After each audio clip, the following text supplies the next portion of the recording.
Braćo i sestre, u našim crkvama čuva se tijelo Hristovo pod prilikama kruha, da bude popudbina umirućima, okrepa bolesnicima i utjeha tužnima. Iskažimo Hristu svoje poklonstvo i hvalu. Recimo svi zajedno, klanjamo ti se Hriste i slavimo te. Klanjamo ti se Hriste i slavimo te.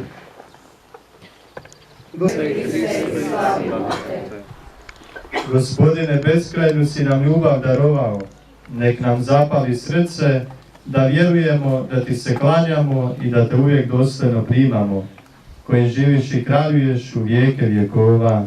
Amen. Ponovno ćemo formirati procesiju kako smo je bili formirali u crkvi i idemo dalje.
Braćo i sestre, Euharistija je novi vazam, spomen Kristove smrti i uskrsnuća.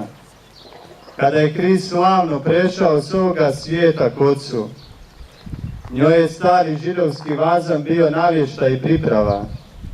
Kad god slavimo Euharistiju, mi snagom Kristove smrti i uskrsnuća također prelazimo s njime iz grijeha u nevinost, iz ropstva u slobodu, iz smrti u život.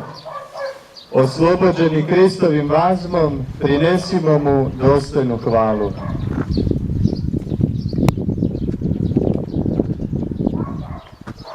Gospodin s vama. Čitanje Svetog Evanđelja po Luki.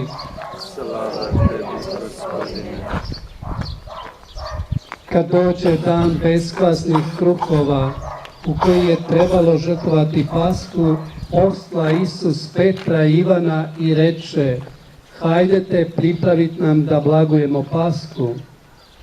Kada dođe čas, sjede Isus za stol i apostoli s njime i reče im: svom sam dušom čeznuo ovu Pasku blagovati s vama prije svoje muke, jer kaže vam, neću je više blagovati dok se ona ne završi u kraljestvu Božjem. I uze čašu, zahvali i reče: uzmite je i razdijelite među sobom, jer kaže vam, ne, neću više piti od roda trsova dok kraljestvo Božje ne dođe. I uze kruh, zahvali, razlomi i dade im govoreći: ovo je tijelo moje koje se za vas predaje. Ovo činite meni na spomen.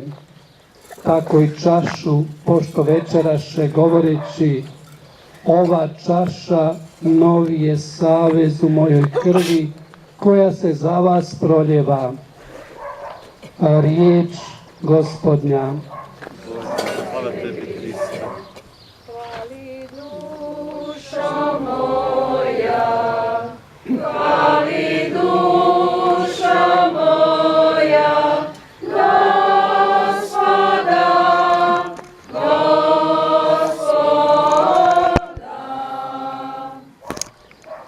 ću Gospodina svim srcem svojim, u zboru pravednika, u zajednici njihovoj, silna su djela Gospodnja, nek razmišljaju o njima svi koji ih ljube. Hvali dušo moja, hvali dušo moja, Gospoda, Gospoda. Čudesima svojim spomen ostavi, milostiv je Gospodin i milosrdan, hranu dade štovateljima svojim, dovijeka se sjeća svoga saveza. Hvali dušo moja, hvali. Euharistija je spomen Isusove žrtve na križu. Njome se crkva pridružuje Isusovoj žrtvi. Molimo da ovu žrtvu uvijek dostojno slavimo. Recimo svi zajedno, Isuse, usliši nas. Isuse, usliši nas. Gospodine, otkupio si nas svojom žrtvom na križu. Daj da tu žrtvu uvijek dostojno slavimo u svetoj misi. Isuse, usliši nas. I nas si po krštenju učinio svojim svećeničkim narodom. Daj da revno sudjelujemo u tvojoj svetoj žrtvi. Isuse, usliši nas. Umro si na križu iz poslušnosti Otcu. Daj da i mi u svakoj svetoj misi Otcu prinesemo svoje poslušno i odano srce. Isuse, usliši nas. Svojom žrtvom pomirio si nas s Otcem i učinio svojom braćom. Daj da nam sveta misa uvijek bude izvor mira i jedinstva. Isuse, usliši nas. Ti si uzašao na nebo i trajno nas zagovaraš pred Ocem. Daj da se i mi žrtvujemo jedni za druge. Isuse, usliši nas. Bože, u Euharistiji nas pridružuješ Kristovoj žrtvi. Molimo da po spremnošću duha budemo u skladu s tim divnim tajstvom naše vjere, po Kristu Gospodinu našemu. Amen. Hoćemo dalje.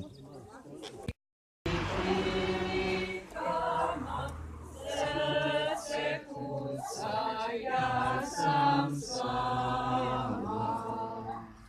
Ja sam s vama, Isus veli, s nama ostać žarko želi, dok pod svetim prilikama srce kuca, ja sam s vama.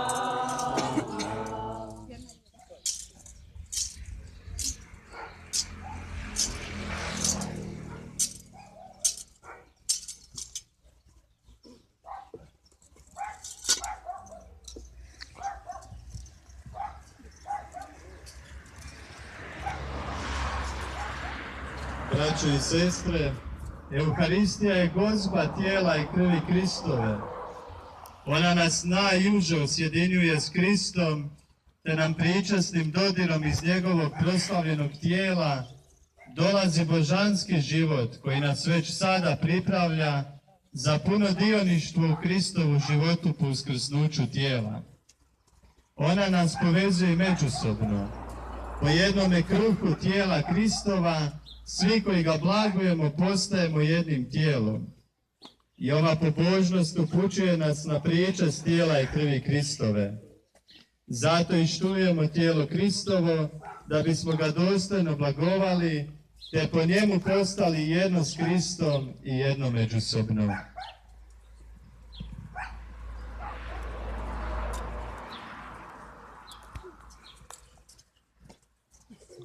Čitanje prve poslanice svetoga